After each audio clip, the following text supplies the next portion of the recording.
What's up, guys? Finally back on it. It's been a wild ride. Last couple weeks, I've had some issues. Oh shoot! Hold on a second. Forgot how to do this. Been helping Catherine with her stream on YouTube. All right, let's see. Yeah.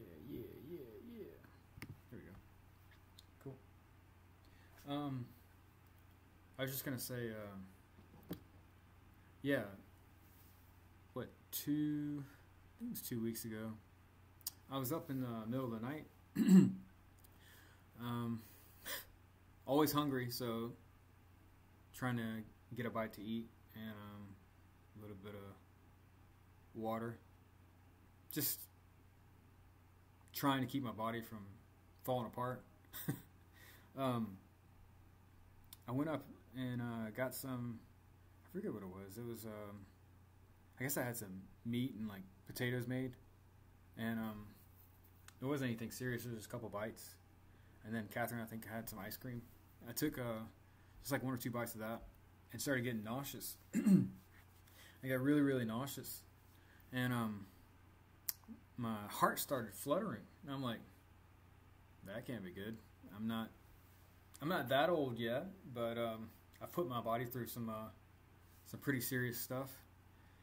So I was like, okay, well, I guess I'll put all this away and go back to bed. And started to put everything away, and my head started hurting. And not like your typical like headache pain, like up here. It was like if you imagine your brain like a 3D model, all the way around it was shocking. Like, it was like pretty painful.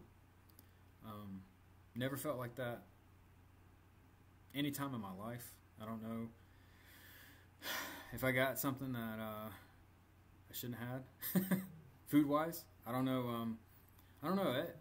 I guess it was viral, but after that my heart started fluttering a little faster. I broke out into a full sweat, and I started walking towards my room, and I felt like I was going to pass out.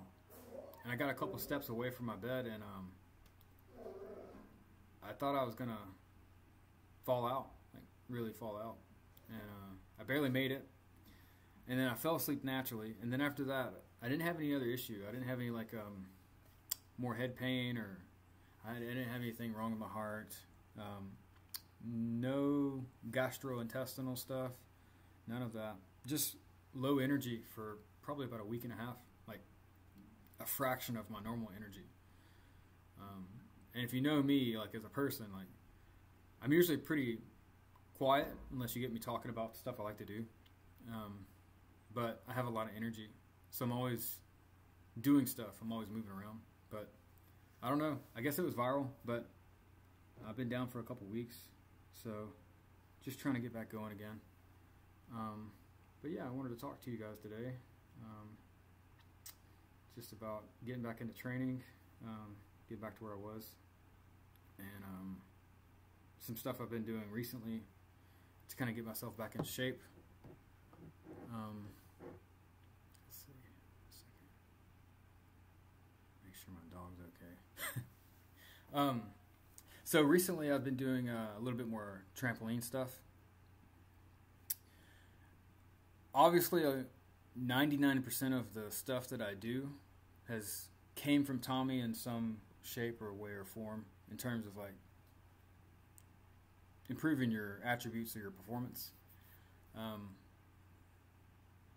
The trampoline stuff is something that one of his students, his previous students, showed me. His name is Martin, and he sent me a video probably about 8 to 10 years ago, and it was like a very long-winded, long-form video, and he talked about how back in the day when Tommy was doing more boxing-oriented type of drills, where you use both hands as opposed to more like the dominant hand, lead hand fencing type stuff.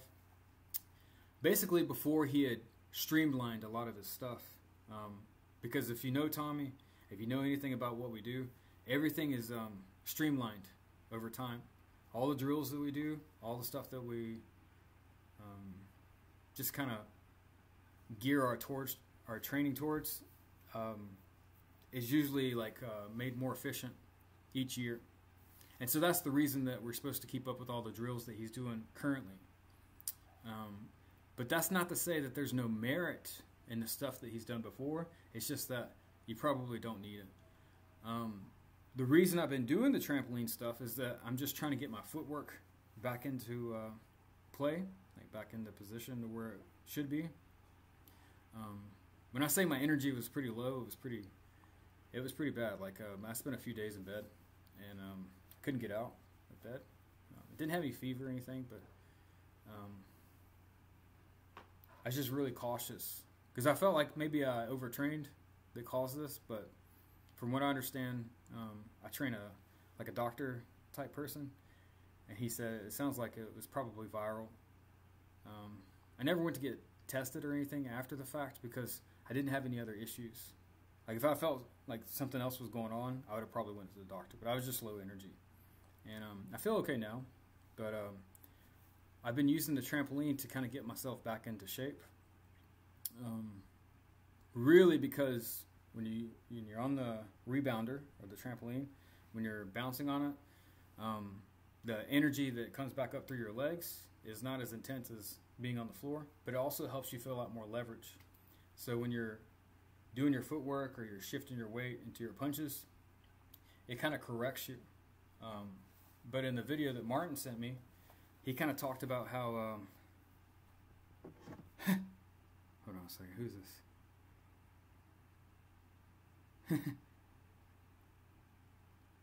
Okay.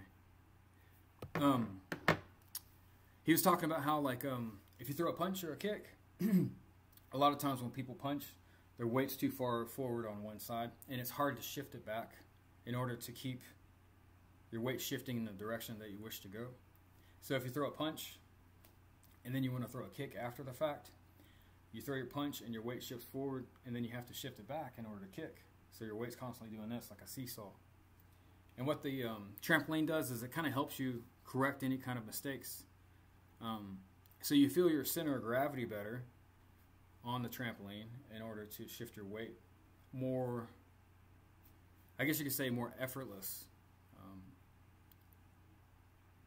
And if you take one thing and isolate it, you actually end up hitting harder because you learn to send your weight into the target. I'm gonna call you after this, man. I already scheduled my stream, so unless you want me to call you on stream, I can call you on stream if you want.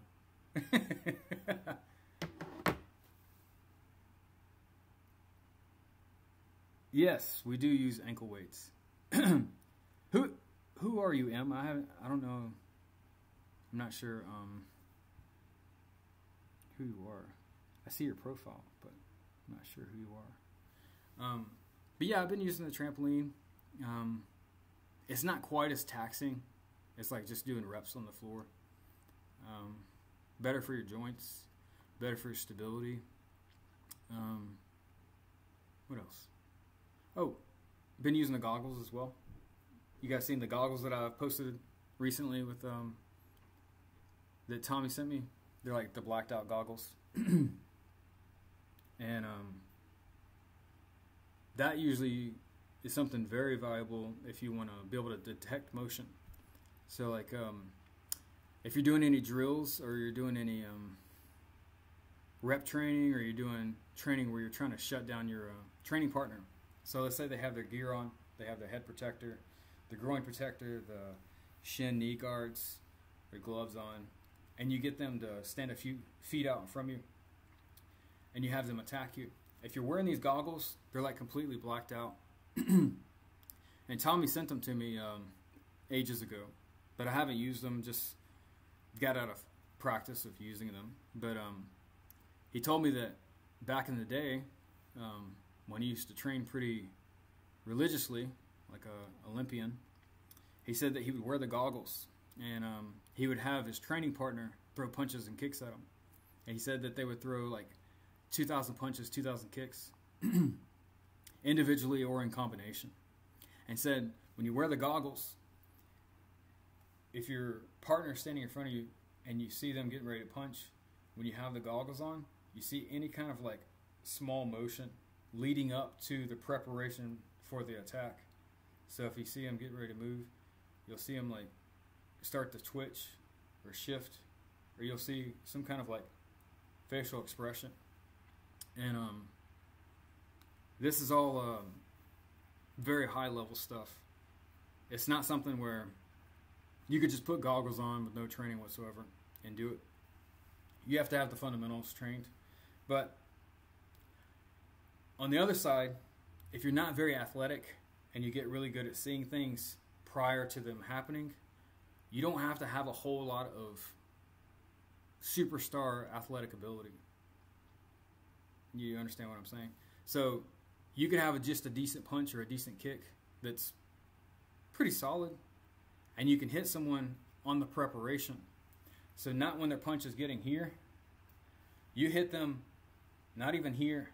You hit them when they're doing that, or they're getting ready to do that, or you see you see some kind of lead up to the technique. And as long as you have something that's simple and direct, you'll catch them. He said that Tommy told us that his party trick kind of thing that he used to do was he would do this for a while. He'd wear the goggles, and he would do 2,000 punches, 2,000 kicks. He said after a while, it got to the point where if anyone came to his school and would like want a demonstration of what he could do, he said, okay, just go ahead and attack me any way you want to.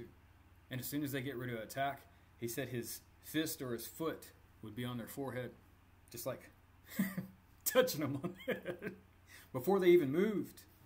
And that's kind of what you want.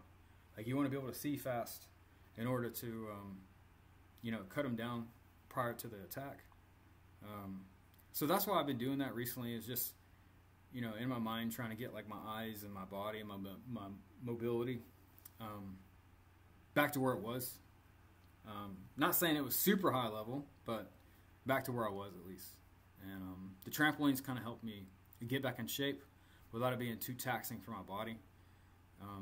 Because I think there was a day or two last month, sorry. I did probably a hefty number of reps. One day I did 3,000. I think there was another day I did 5,000 reps in the day. Which is not like super impressive, but it's pretty good. Like, that's a lot of reps. And I did it on various equipment. So I have like I don't know if I have anything in here. Let's see. Oh, here's the goggles. Look, see? So I wish you guys could see in here. If this gives you an indication, let's see. Hold on, I'm gonna shine my flashlight. Watch this. See how dark that is compared to that? Look.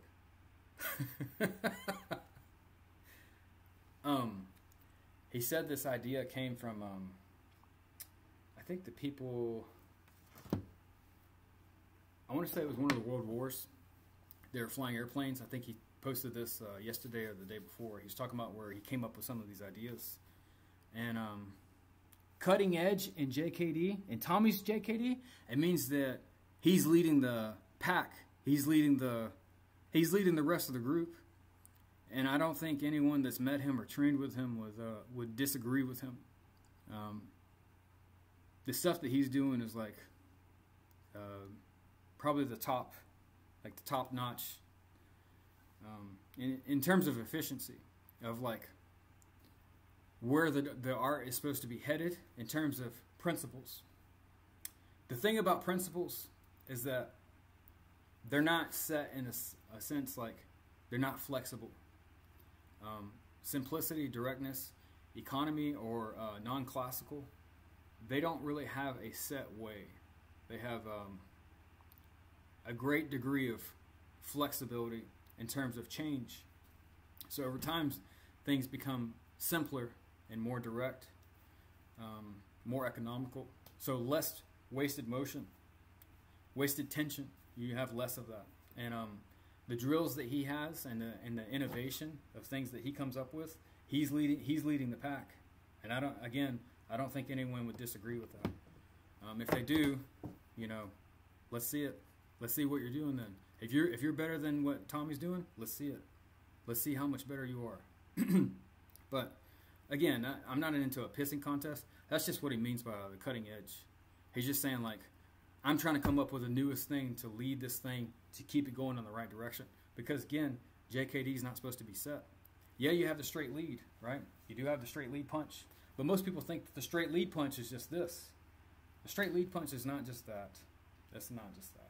I mean, you have a natural stance, right? So it's just natural. You can throw the lead from a natural position. So starting from natural, you come up and throw the lead. You have an on-guard position, right? Over time, all this stuff is supposed to get more and more efficient. So wherever the guy is in relation to you, you're supposed to draw a line to the target and get as simple as you can with not just the motion, but with the tension that you have in your body, the time that it takes to get from A to B, which means training this, right? So as soon as you see this, you have the stimulus that goes from A to B. So you're trying to shorten this whole process. And the principles are what kind of guide you to do that. And you have to have a really good teacher to understand all this. So it's really simple. And he gives you drills not to show you what to do, but like to give you clues on what to look for. Let's see. JKD looks so different to me compared to other martial arts. What are your thoughts on Ted Wong? JKD looks more similar on how you guys train. So Ted was one of Tommy's teachers. Ted Wong taught Tommy. That's not to say that Ted taught Tommy everything, and that everything that Tommy does comes from Ted. I would say Tommy is more of an accurate representation of 3 of Bruce Lee's students. The footwork and the efficiency and the structure, right? The science, good part of the science part of it came from Ted. And I'm not saying that Tommy didn't understand that prior. I'm saying that he probably fine-tuned stuff that Tommy was already doing. Howard showed Tommy the 360. So most people think that when you're talking about JKD, you're just talking about fighting the guy in front of you. That's great and all, but sometimes, like, you're not always attacked, or you have to fight a guy to the front. Sometimes the guy attacks you from the side. The way that Tommy kind of breaks it down is into a clock number. So like in front of you would be 12 o'clock, just like in the military. 12 o'clock is in front, 6 o'clock is behind you.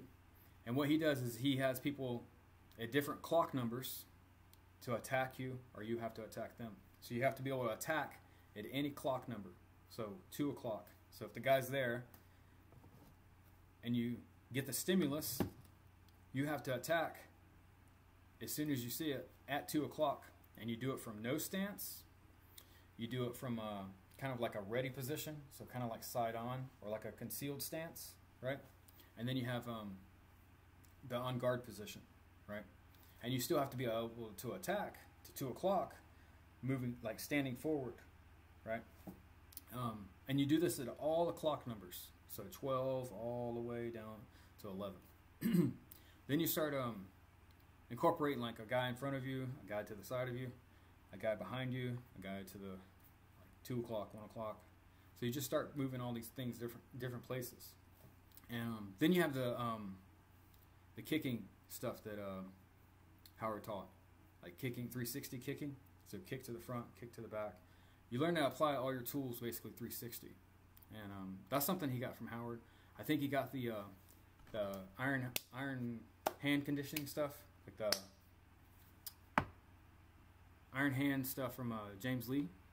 He got that from Howard, and then he got the poison hand stuff, where he comes in with like an eye jab or a back fist, and then he does like the hammer, or the knife hand strikes to like your collarbone, and then come back up to the eyes. Everything's very tight, so it goes to the eyes, then the collarbone, then a punch. Everything's like very tight and compact. And if you combine that with like very heavy hand conditioning stuff, and you learn to use your body mechanics, devastating. And then his other teacher, of course, is Jesse Glover, the guy I always talk about. I think Jesse probably gave Tommy his best insight in terms of like understanding the simplicity and directness of JKD and how it's a process. I would say the best piece of information, on my opinion, that Jesse gave Tommy was that not to copy other people. Because most other people, if you watch them, they got their hands up here like this, you know, and we don't ever do that. If you see the, I shared a post, another guy shared on Facebook, and there's a picture of Daniel Lee from the Los Angeles period, and you see his hand, even though he's in the left lead because he did boxing, you see his rear hand is here. His rear hand is right in front. It's not here. It's here. It's in neutral position. What I mean by that is like a lot of the JKD guys, you see their hands here, and it's like, well, why is it here? Why is it not here? Why is it not here? Why is it not here? Why are our hands in certain positions? And it's because like you try to figure things out logically. He said he told Tommy, he goes, everything is through feeling. You feel everything. You don't do it. You don't try to copy. You don't try to do what other people are doing. You know, feel it out. Feel how a fencer moves. Feel how the rhythm is. Feel how you change of direction. He said, if you do that, you got it, because you already have the attributes. You already understand like the punches and kicks. He's like, but to apply it, you have to be able to feel it, and that's probably the biggest part. It's like making it work for yourself is learning to feel out things. If you can't do that, then you're just doing it mechanically. And yeah, I think that was probably the turning point in terms of like Tommy being taught by Jesse. He I think asked Jesse like, hey, should I invite this Bruce Lee student over? And Jesse goes, don't waste your money. Don't waste your money. And I think he brought over a lot of people, you know, to begin with. Like he lives in Glasgow, Scotland. So like to bring someone over is like a big deal, you know. It's like because most of the students from the United States. He's like, don't waste your money, because you could teach them, you could show them. And Tommy's thinking in his head, this guy just want to keep himself for me. Like he only wants me to bring him over. That's what he initially thought. And it wasn't that at all. It was that Tommy was actually trying to work this stuff out, trial and error, and he has the attributes to be able to pull it off. If you keep up with Tommy, if you keep up with some of the stuff that he said, and you read some of his posts, he's been to Dan Inosanto seminars. So he's been to an Inosanto seminar over here in the States. I think he's been to more than one, actually. And Dan actually told Tommy, he's like, you got it. He's like, you have it. You've got it, kid. I think that's what he said to him. He said, you got it, kid. Because he was like younger, you know. And I think that was it. I don't think they were teaching what Tommy was looking for in terms of JKD at that particular seminar, or what Dan was teaching. But it just goes to show, like, he had the materials in order to be able to pull it off. And once he had some kind of instruction on how to keep it going, the next progression, the next level, to keep it going further, he realized that Jesse was right. He realized that he didn't have to bring anybody over to learn anything new. Not that they couldn't teach him anything. It's like he's on the right path anyway. He was on the right direction on climbing the mountain, you know, the roadmap. He already had a good idea of where he was supposed to be headed. And that was just because of the trial and error when he was younger. If you know anything about Tommy, he did karate. He did some boxing trainer with a guy who used to train with a pro. I forget his name. But he used to train with a guy who was a professional. And that's why this was here. He said that when he trained with this boxing guy, he said every time this hand was not here, the guy would punch him. every time that they trained, he said that he would move his hand somewhere else, and every time the hand was not here to catch it, he would get punched. And so that's where it actually came from. It wasn't, you know, just because someone told him to put it here. He was actually being punched by a guy that trained with a professional boxer. I don't know if the guy himself was a professional boxer, but he trained with a world champion. And he taught Tommy. And I think he wanted Tommy to go pro. He wanted Tommy to train. And, you know, Tommy was in JKD. So that's why he decided against it. But it just goes to show you, like, this guy's put in the reps. Like, he's put in a lot of effort and time. And, you know, people just kind of say, oh, well, where's the sparring footage? Well, when you're a bouncer for 7 years in Scotland, you really don't need you don't really need sparring footage to prove anything to anyone, you know. But people like to see that kind of thing. So, how's everybody else doing? Okay, get some training in.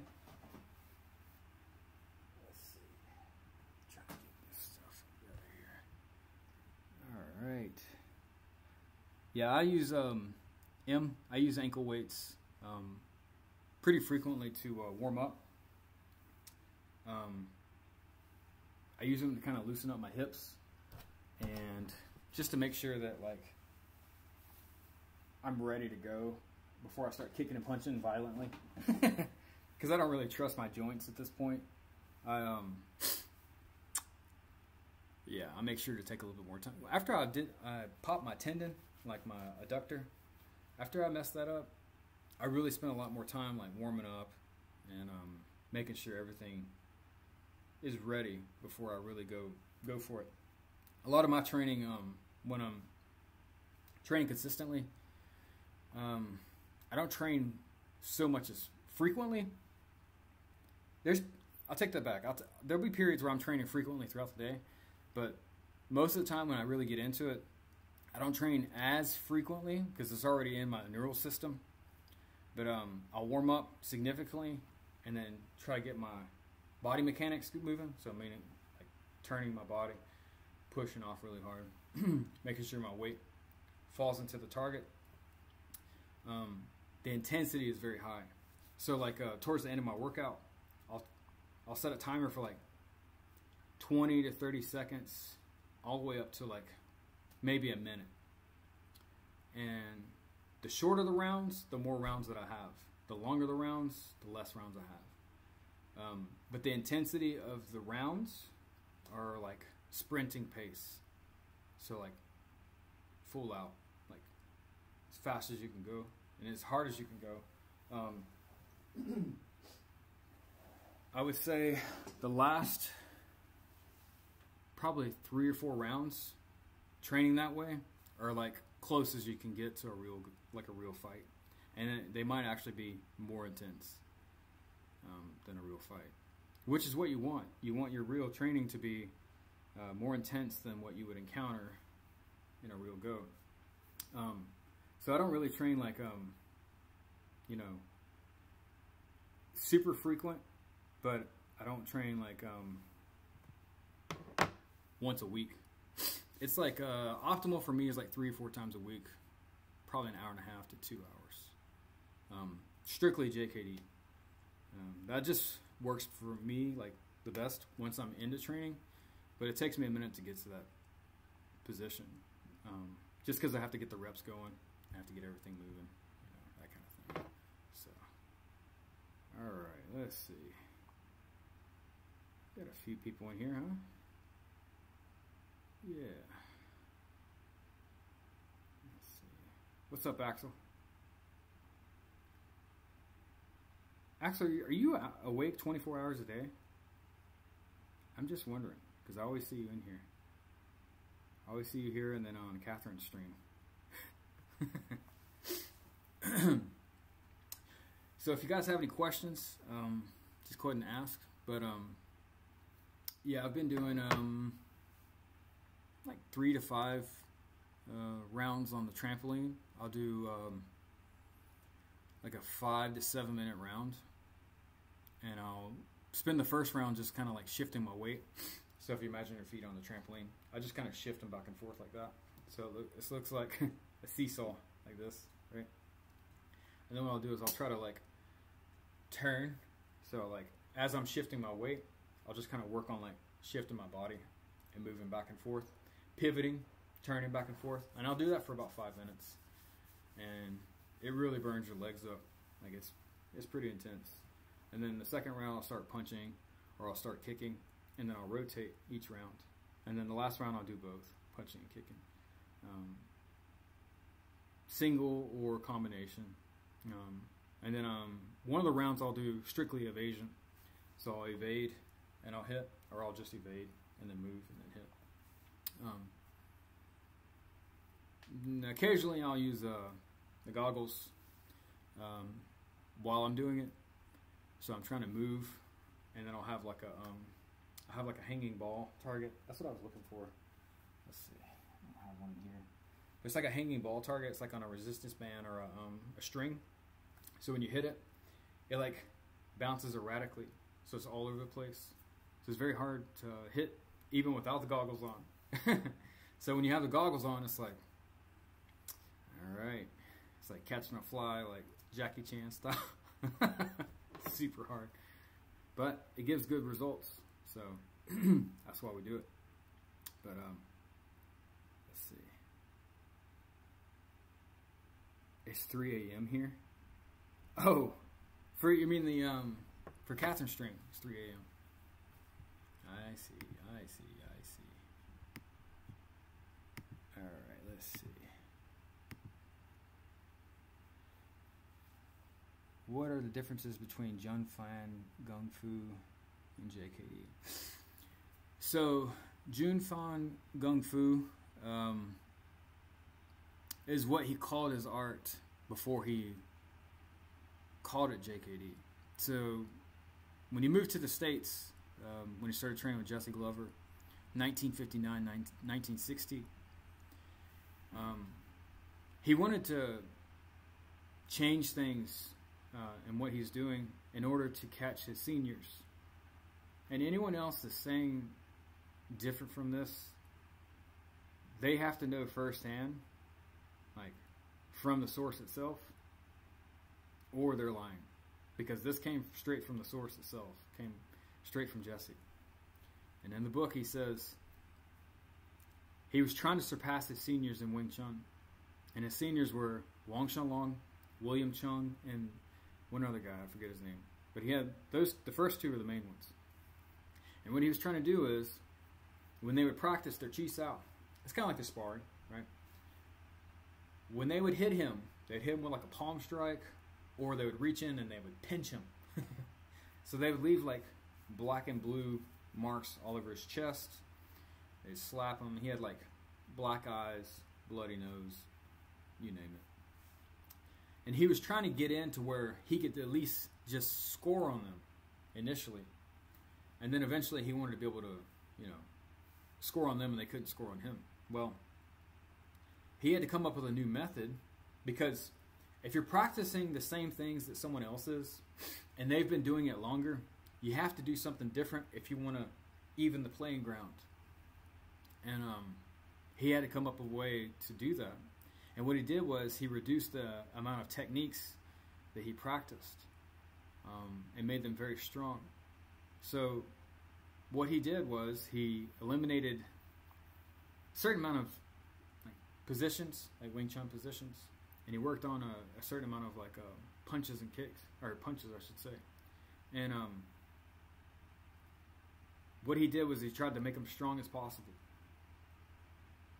And he started doing like isometric stuff, the immovable exercise. And he started strengthening all the joint positions involved. So in the book he talks about Tan Sao, going out like that. He's pressing up against his desk while he was at school, and it flew off with great speed and force. And he realized if he added that to his regimen, it would make his sticking pretty much invincible, because of the amount of pressure and forward pressure that you could get into your attacks were hard to stop. So initially he called it Jun Fan Gung Fu because he was changing from the Wing Chun style to his own method of doing things because he didn't want to call it Wing Chun. It wasn't considered like traditional Wing Chun anymore. And because he encountered other martial artists, Jesse Glover, who was I think a national champion in judo. He wasn't even a black belt, right? But Jesse could beat black belts. I think he was a brown belt. And he encountered other people like that, like Jim DeMille, who was a boxer. So he encountered all these larger people, and they had different methods of attack from Wing Chun. So he had to maybe think about, like, maybe being close up wasn't so safe anymore. Because these guys, if they hit you with one shot, you're done for it. So he started applying other things. And one of the things that he started adding in was we learned from his brother Peter, who became, I think, a Commonwealth champion in fencing. He added the fencing lunge. And then he started looking into, more boxing-oriented stuff, Jack Dempsey. So he wanted to develop instead of accumulation of punches for power, he wanted to learn how to put power into one punch despite being a smaller person. And that's when it really took off from there. When he combined the Jack Dempsey stuff, right, with what he understood about structure from Wing Chun, how important it is to have your bones in alignment, plus the fencing lunge, my God, man. That's when it all changed. When he started to try to look for one shot to put someone away from a distance, that's when it all started to change. So to answer your question, the Jun Fan Gung Fu was part of his evolution in terms of figuring out what he wanted to do strategically. It wasn't a set curriculum or method. When people try to say, like, oh, you're supposed to learn Jun Fan Gung Fu, you don't know what you're talking about, because that was a curriculum that he taught at his school. It wasn't what he was practicing himself. And me personally, if I want to do JKD, I want to do what the man was doing himself in order for it to work. I don't want to do what he was teaching, because a lot of the guys that were with him in the earlier years, they left or they were no longer in the class because he wasn't teaching what he was doing to make his techniques work. Not saying that you couldn't make them work, but it wasn't what he was intending for his own JKD strategy. You understand what I'm trying to say? It's like his goal was like to put someone away as fast as possible and have as much overkill as he could get in his tools, because he wanted it to work against anyone. He didn't want it to work against people his size or weight class, which is great for, like, people in certain martial arts. If you do boxing, you have to compete in a certain weight class. I don't think Wing Chun was developed against people that do wrestling. You know what I mean? Like, they didn't really encounter that kind of thing. So, me personally, Jun Fan was something that was a transitional period from when he got to the United States until he actually came up with JKD. And everything before JKD was him with experimentation. And that's just based on me, studying under Tommy, listening to what Jesse said, and because he used to be on Paul Bax's forum, and he would type long responses to people's questions. And more or less what he explained is what I just said. And, I've read Jesse's books, all three of them, and he was the first guy. So he had like a pretty good insight on how Bruce thought and what his plan was for his own development and where he was headed. So, hope that answers your question. So JKD is a process of the individual finding their own direct methods that they can make work for themselves under those three principles: simplicity, directness, non-classical. Let's see. Let's see. More timing and distance control, yes. Because distance is what keeps you safe. If you're too close to somebody and you don't know their capabilities or how fast they are or how powerful, you're probably not going to respond, because your eyes, when you're up close and you can touch someone, your eyes are very, very slow. Yeah, he surpassed his seniors, and that actually gave him the confidence to keep going with his development to JKD. Yeah, he wouldn't ever say, like, yeah, surpassed Wang Shenlong. Or when he was trained with Yip Man, when he came back, when he was sticking with his teacher, they said that he wouldn't even try. Like his teacher would just run him over. Because I think his teacher observed him working with, it was either Wang Shenlong or William Chung. And he was doing better. Like he was getting the better of the person.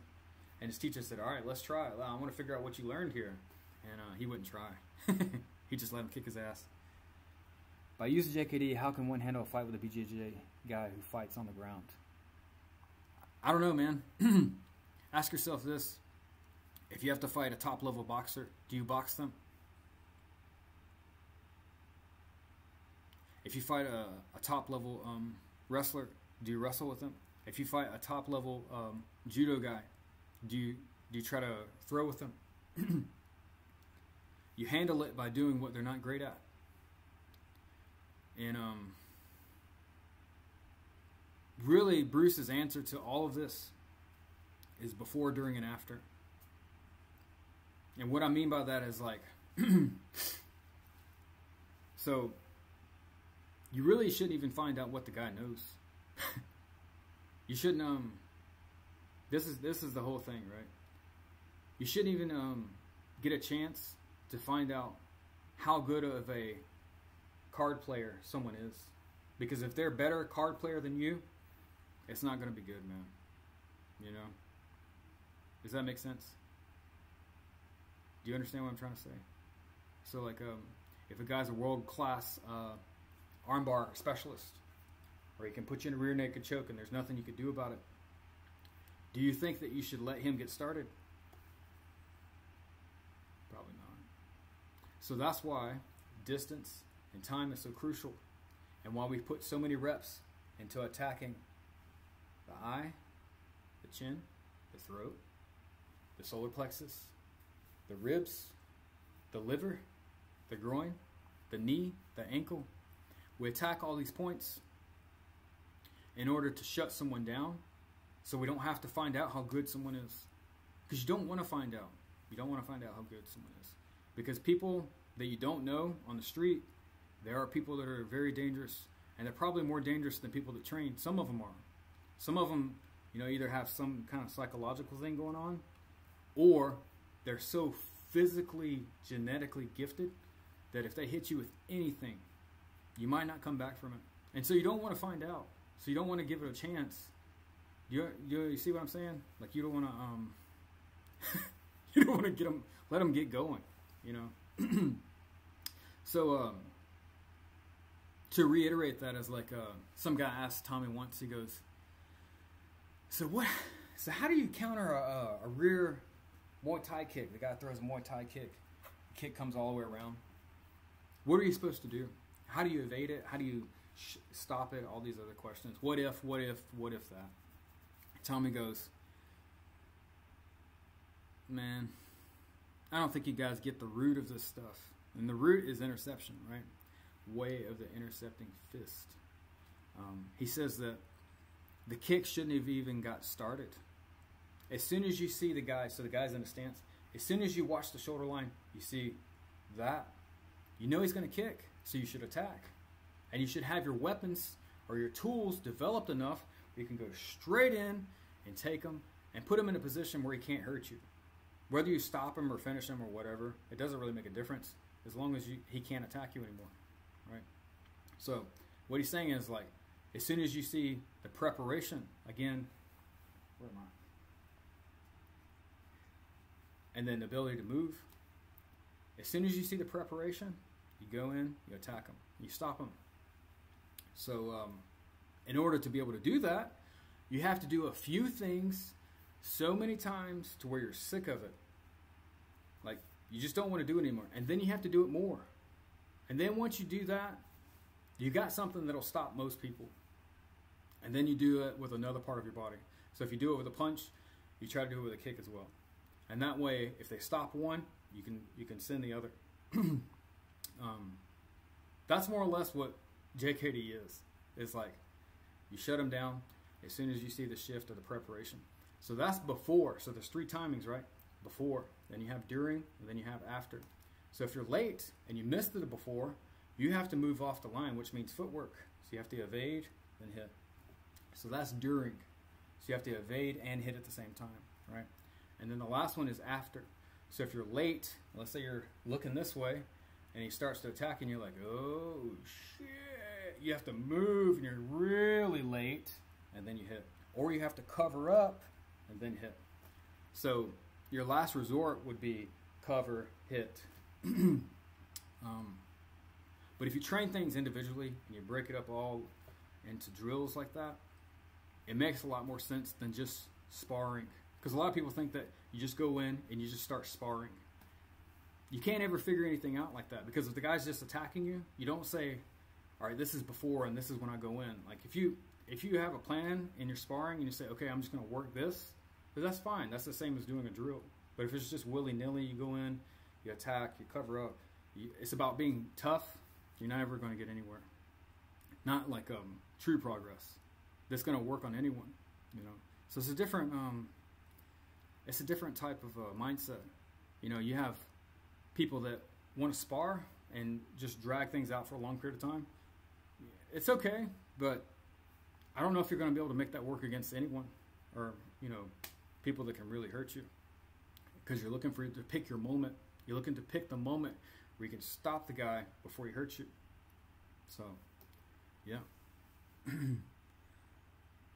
Master, please don't call me master. I'm in my 30s, man. Please don't call me master. So there are so many people who could just dismiss the mindset. It can't be done. So the people who never train it. You should go into movies, John. James Dean going. I don't know about James Dean, man. I've never even seen a James Dean movie. I just know who he is.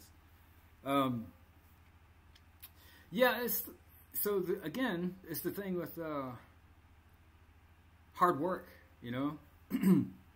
It's like everyone acknowledges that you have to train hard.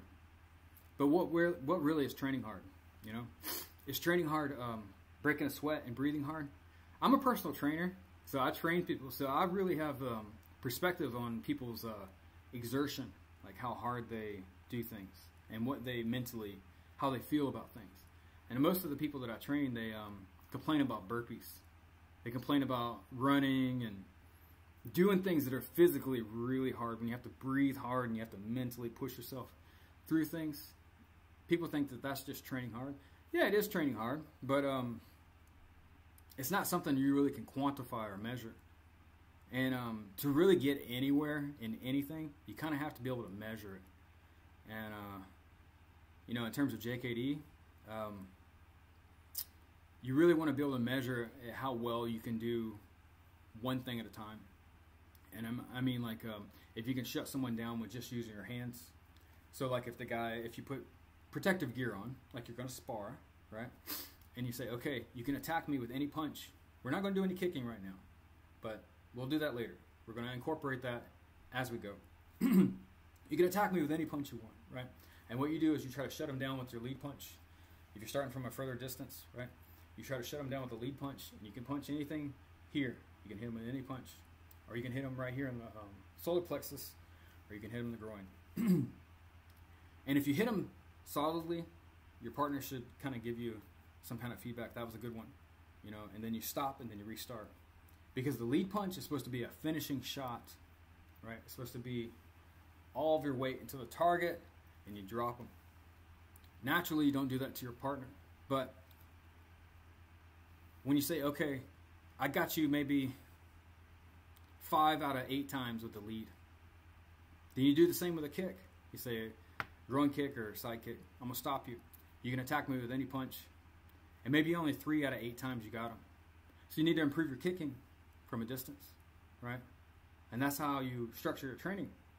You kind of test things. You have to test them over and over again and say, well, that wasn't too good.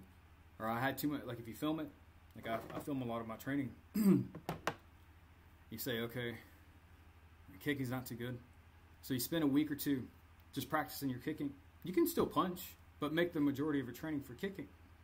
And you go back and you reevaluate things. And you say, okay, maybe 6 or 7 times I got him with the kick to the groin or to the knee. And that's how you know that your chances are better if something like this is going to actually work in a real confrontation, because your training partner knows it's coming. He already knows it's coming because he's your training partner, and you've already discussed that where you're going to train. So if a guy knows what's coming and you still get him, don't you think you could get someone that's starting from a still position or has no idea that you're going to kick him in the nuts? Do you think your chances are better? And even if it doesn't finish him, like let's say you hit him in the groin and it kind of grazes him and it makes him stumble, you're already in a better position to stop him. You know, you should train your follow-ups. If you hit him with a solid shot and maybe it doesn't put him in a staggered position, you know, all this is hard work. This is hard training. It's not the burpee type hard training, but in order to make it work and like make everything efficient, that is very hard. That's hard work.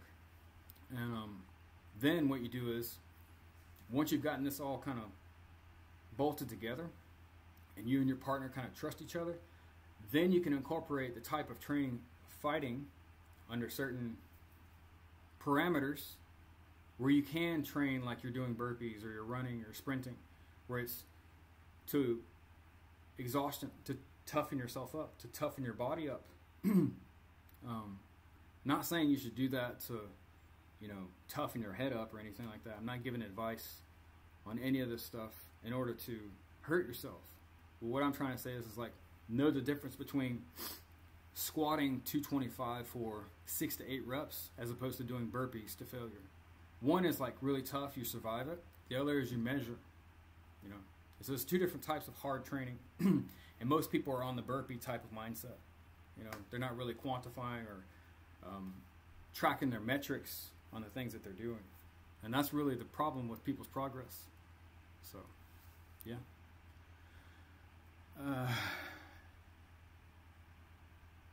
Let's see. Remember in Dragon, the recently started when Bruce was the bro. James Dean. Yeah. James Dean. I forgot about that.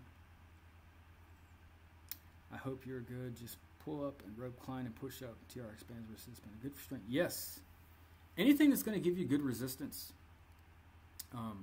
Any kind of resistance training that are going to train the parts of your body involved in the things that you're doing. Again, being specific. You're going to get pretty good results. And the reason that you do that, the reason you're supposed to do any kind of resistance training, not just to protect your joints, right? Not just to protect your body, to keep your body safe, like from injury. The other part is like when you're doing your reps, when you're doing any kind of punching or kicking, there's going to be a plateau where you're not going to make any further progress in terms of speed and power. And it's because the overload principle. So like the overload principle in like personal training, it's called the principle of progressive overload. And what that means is like whatever you're doing, so if you're doing any kind of exercise, whether it be martial arts, swimming, whatever you're doing, if you're doing the same thing in the same way every single time, you're going to stay the same. And there'll be a point where if you do so many reps, let's say you do 1,000 reps 3 to 5 times a week, and you do this for a few months, there'll be a point where your speed and your power is going to top out, and you have to introduce something new to strengthen your body to put out more force, if that makes sense. And there's things you can do with your mechanics to make this happen, but you have to strengthen your body in some way in order to raise the ceiling. So yeah, the progressive overload principle is very important. And if you do anything like he mentioned, Sadali, he said that if you did like calisthenics, climbing a rope, or doing any kind of TRX straps or bands, you're going to get really good results. And the thing that Tommy always recommends is taking resistance bands, replicating your tools. So if you have a band attached to the wall, you can work on your punch going out. You can work on the retraction. You can work on having the bands tied around your waist, and you can push off, right? You can work on like your footwork, like closing the gap. You can attach it around your ankles, work your kicks. There's ton. I mean, really, it's just using your imagination, and that's the thing that he used to talk about all the time on his forum. It's like, I'm giving you ideas on kind of what to look for, but I'm not going to tell you what to see, you know. So really, this is just like a common sense, logical type martial art, thinking man's martial art. But luckily, we have Tommy to kind of did a lot of work for us and gave us drills to work out the rest for ourselves. Hard work. Floyd Mayweather, I have nothing to say about that guy. He works hard. That's, I don't know. He made money. He did good. Let's see. I don't know about anyone else, but I did a lot of research about JKD, and at the end I found out FOJ is the most practical, simple, realistic. Yeah, man. You're gonna hear that around these parts pretty consistently. And the reason is just because we want results. Like, we just want people to get good results. We want it to, I don't know, actually work. We don't want to copy what we see other people do in terms of like trapping. And I was talking to two of my guys earlier on a Zoom session. I did a Zoom session with two of them, and we were talking about packs out and how we don't apply packs out the way that other people do. It's just you have one group of people that are trying to preserve history or the way they've been taught things, maybe in a curriculum or a class, and then you have another group of people that it was presented with a lot of this type of material, and then like insight to Bruce's actual training, and it's a combination of all that, and then trying to figure out how you can make it work for yourself. So one's like, okay, just do this, A to B, and the other one's like, all right, so we got to get here, and this is how you do it. You might want to do it a few times in order to figure out what you can make work, you know. And when I say a few, 50 to 100,000 times, and that's just the start. That's just to start moving. That's not even to start like application. That's just to start like being able to do it properly, you know. Let's see. Hey John, did you stay in Glasgow for extended periods of time to train with Tommy? Yes, I did. Every time I went, I would stay for about 10 days at a time. And I went 4 times. So if that gives you an indication, I was there for a minute.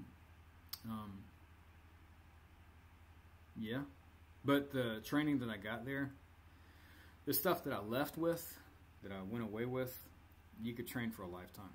You know, it wasn't, here's the weekly schedule, train this for a few months, then we're going to switch to this. No, man. You can, the notebooks that I have, like from the notes from my trips, I revisit it every so often, and I look back at it and I go, man, I'm terrible at all this stuff. And it's stuff that I haven't really messed with in a while. And that just further hammers the point, like, you can only practice a few things to make them work, like, realistically, you know. There's so many things that you can train, and there's so many things that you can do. If you were to try to incorporate all of it, you would never really stop, like, throughout the whole day. Like, 24 hours, like, you would just be doing everything. And there's no realistic way to do all that, you know. So what you try to do is you just try to focus on a few things that you can use in everything. Throughout all your drills, throughout all your exercises and stuff that you do, you want to try to have them all transfer to each other. But there are still things that I haven't really touched on or I haven't really messed with in a long time. And every time we would go to Tommy's school, it was always tons of material, like just things that you could experiment on for ages. I remember one guy, I think it was Martin, the guy that told me about the trampoline. He said that one year he went and they were training, and they had the area set up to train. They had like tables, they had chairs, they had like fake bottles on the table. Like they had a whole setup where it was like a bar, or it was like being in a public place, right? And what they did was they had the lights turned down, or the lights turned off, And so, if you know Tommy's old school, it was like a basement. So you had like stairwell, like a staircase coming down. And the only light that they had was through the staircase. So the whole place was dark.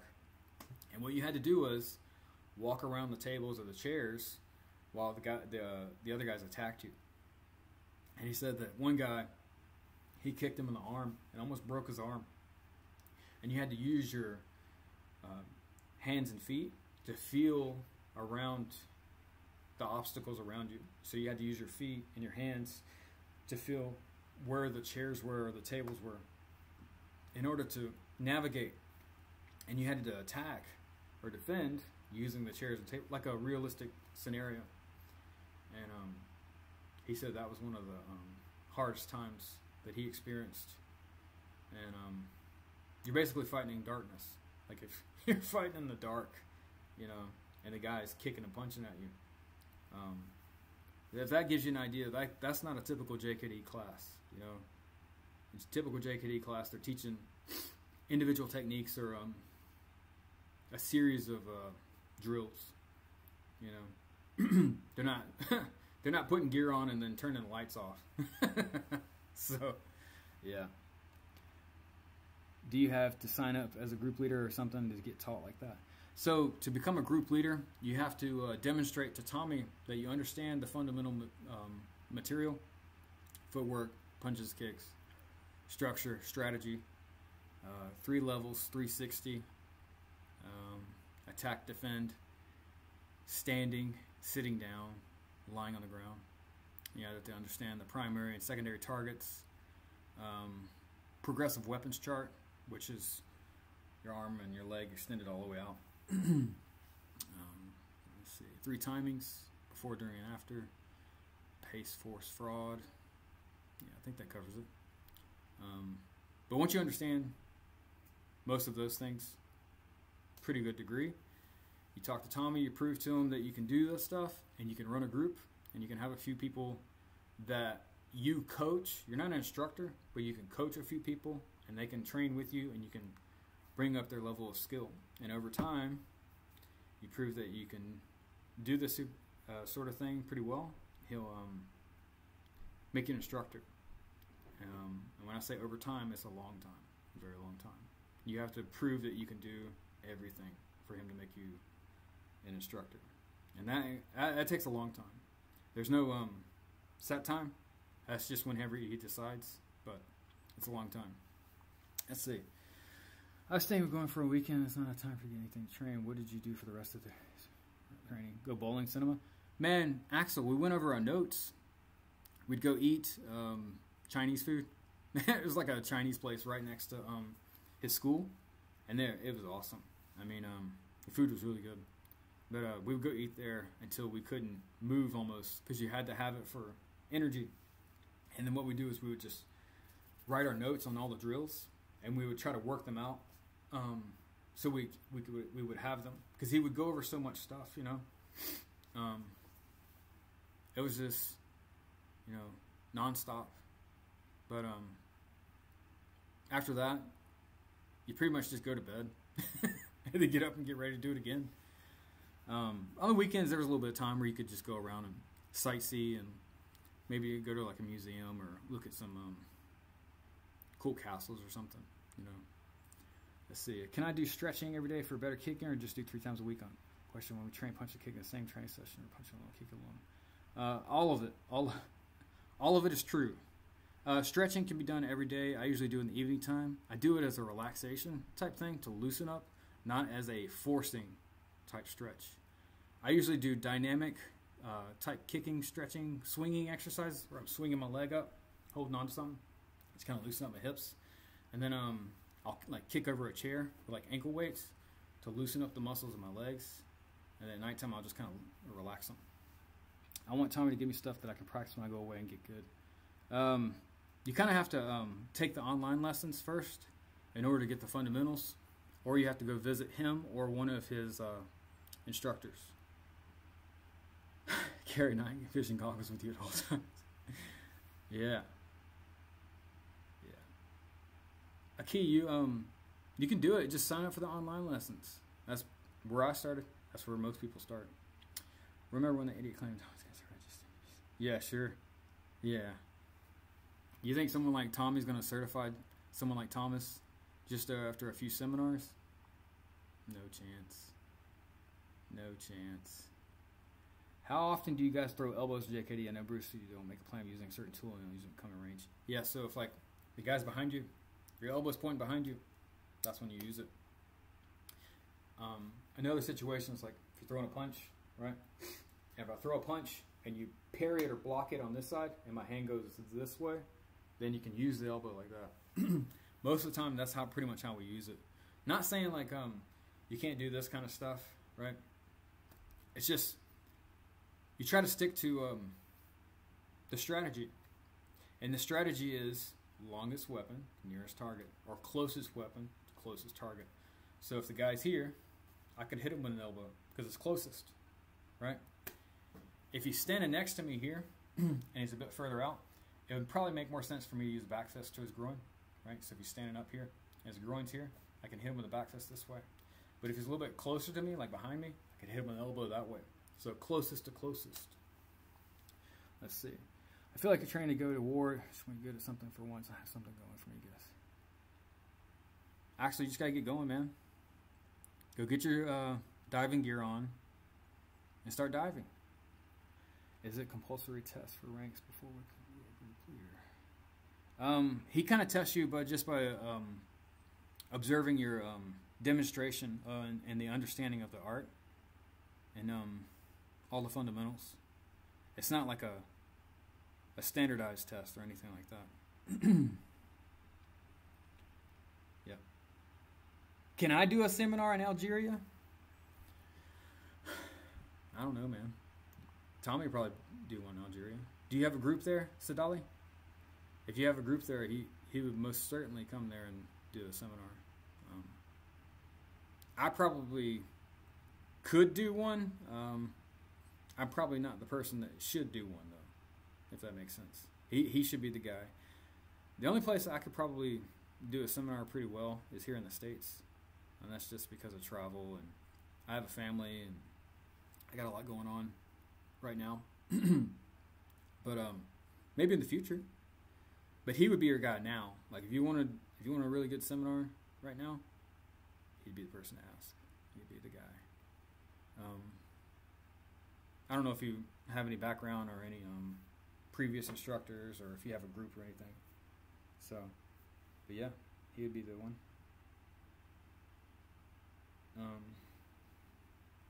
Let's see.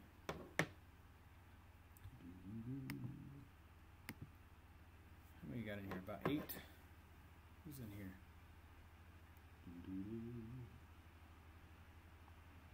There you go. That'd be cool. Axel. Let's see.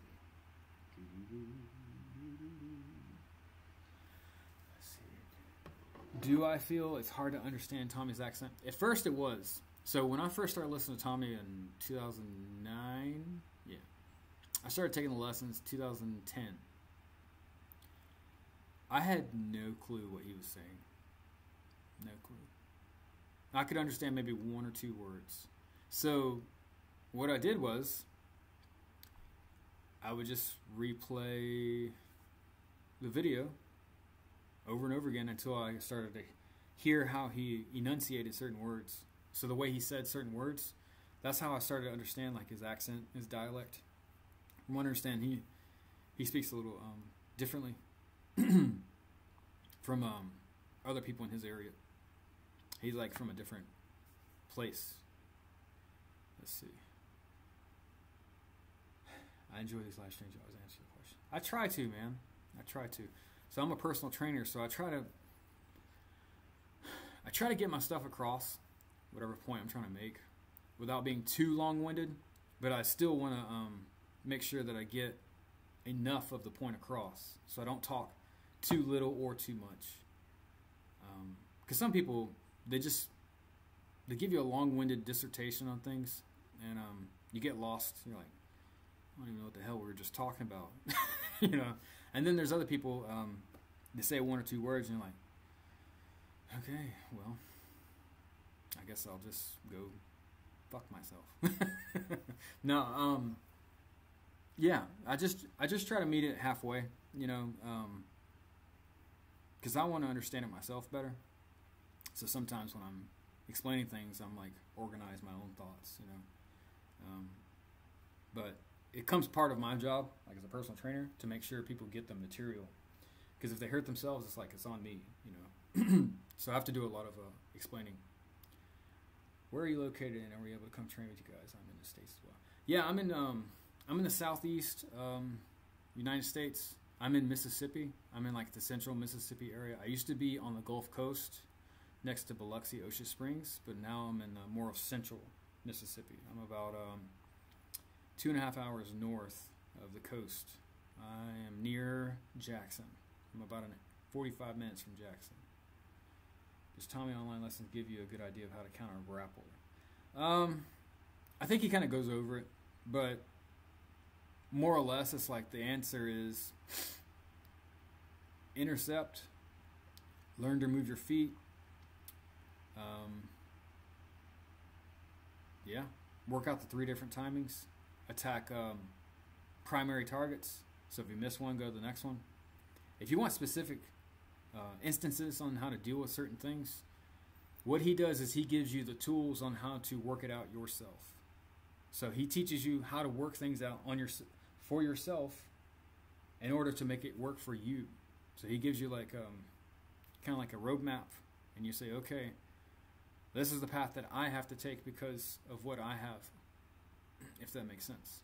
So in the lessons, he's not going to say, all right, so here's a grappler, and we're going to deal with this Greco-Roman guy this way. That's not really how he does it. He says, okay, here's the targets, here's your timings, here's your distances, these are the safe places you can go, and these are the places that you probably shouldn't go. You aren't going to be grappling a grappler, if that's what you're wondering. Yeah, that's true. You want to stop them as soon as possible. So martial arts is about self-defense, right? So martial, warlike, if it's warfare, you got to stop them as soon as possible. And that means attacking things that end it quick. So, all right, guys, I got a couple minutes, then I have to wrap it up. Got to get ready for my next job.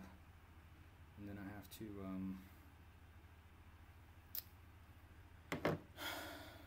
run some errands, you know, be a normal person. Let's see. Counter grappling, as in break free.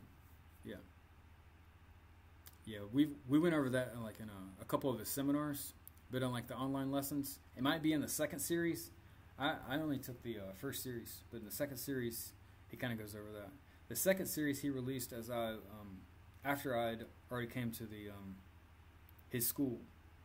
So there's like multiple online lessons. You have like the first series, second series. Then he has a series on his crash system, which is like the military system. He has a series on resistance bands, and I think there's one on non-classical kung fu, which is Jesse Glover's stuff. So he has like different series on each one. From what I understand, the first series of online lessons, they are for understanding the roots, like the fundamentals, moving your feet, how to evade, the structure. The second series is on application. So, yeah. Throw your play 6 drawer and watch your calendar. John, have you shown a quick rundown of Wing Chun when you start? No, I never did any Wing Chun, like in a formal setting. I just kind of trained with a few people that had practiced it, and then when I went to Tommy's school, he taught us Jesse stuff for a part of a seminar. He did over probably 5-6 hours, going over the things that Jesse kind of teaches as far as like sticking and the chi sao stuff and the pressure, kind of like the guidelines for that type of thing, which is like a sensitivity based art, you know. So I have training in that, But as far as like formal Wing Chun, I don't really have any. I understand it, but I don't. I have no personal training in it. Can I show what people what the difference is? Yes, between JKD. Yes, yeah. I learned the non-classical stuff. And I used to teach the non-classical stuff to people that didn't have great attributes. Like they couldn't move their feet fast. They didn't have a high degree of coordination. You know, so I've taught people that kind of stuff. Partially as a exercise and partially as you know, like self-defense. So yeah, Tommy taught it as part of one of the camps, Axel. At one of the camps he taught Jesse's non-classical gung fu. And then Jesse came and taught a seminar for 8 hours, I think for 2 days. Yeah, I think it was 2 days. So alright guys, I got a couple minutes and I have to go. If you have any more questions for me, I'm going to try to get back on again next week. Just been down and out, man. You have pretty good footwork. That's good. It makes a world of difference. You can't move your feet. You can't do a whole lot.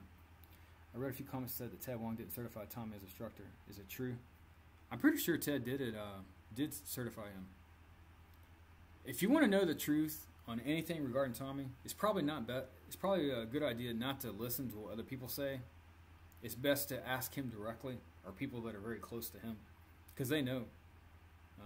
But I'm pretty sure Ted did, or gave him permission to teach, or certified him. I can't remember. I'm pretty sure there's a letter. I remember seeing a letter that Ted gave him permission to teach and certified him. And that goes for Jesse Glover as well. I mean, I don't have to if you have good control. That's good. That's good. That's one of the key things, and I think that's why Bruce took on a couple of older students when he was training people. He took on a few older guys in training because they had decent footwork, because they had some kind of previous background in something else. Yeah, Ted tore up. Sure. Yeah. Sounds like a YouTube comment. People are going to say things about this guy. So people are going to say things about Tommy because they're jealous. I mean, really, if you really, like, everyone here, if you're watching this, if you think about it logically, right? Why would they say anything negative about this guy if he wasn't anybody? If he wasn't any sensation, or you know what I mean? Like, you only say negative things about people that are better than you. Like, you know what I mean? Like, you're jealous. That's the whole thing. You know. What's up, Javier? You better be getting those reps in. I'm gonna get a few this evening after I finish work. But yeah, just ask the source, man. Don't ever assume people know what's going on YouTube or. Yeah, sure. Bruce was beaten by some random karate expert. Yeah. And even if he was, it's like, who cares? Like, the things that he came up with regarding his martial art was revolutionary. You know what I mean? Yeah, it's very hot out. Yeah. Very hot out. All right, boys. Well, I'm going to wrap it up today. Glad to just still be here, kicking, living. But I'll be back. I'll try to stream Monday or Tuesday. I'll put it on the community tab a day or two ahead of time, just to kind of give you guys a heads up. But I have a few things in the works for my channel, and I'll share them as soon as I get some more concrete evidence of it. I just don't have everything organized right now, but I got some things that'll help you out. and I'll put them into a video format, kind of like an instructional. I mean, you guys know how to do things. It's just not. It's kind of all over the place, but sometimes it's useful. But I'll talk to you guys soon. Yeah, anybody talk about Tommy don't know. True. They don't know. You don't know. You really don't know. This guy. Yeah. But I'll catch up with you guys next week. If you have any questions or you want me to address anything, just put it in the community tab, and I'll do my best to make a comment or at least tell you what not to do. All right, guys.